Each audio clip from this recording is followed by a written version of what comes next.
सोचता हूँ कि उसे नींद भी आती होगी, या मेरी तरह फकत अश्क बहाती होगी।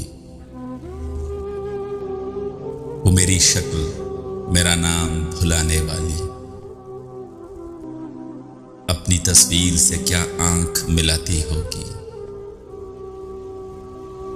इस ज़मीं पर भी है सैलाब मेरे अश्कों से, मेरे मातम की सदा अर्श हिलाती होगी। शाम होते ही वो चौखट पे जलाकर शमे अपनी पलकों पे कई ख्वाब सुलाती होगी।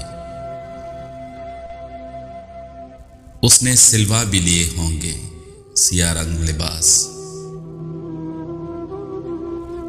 अब मुहर्रम की तरह ईद मनाती होगी।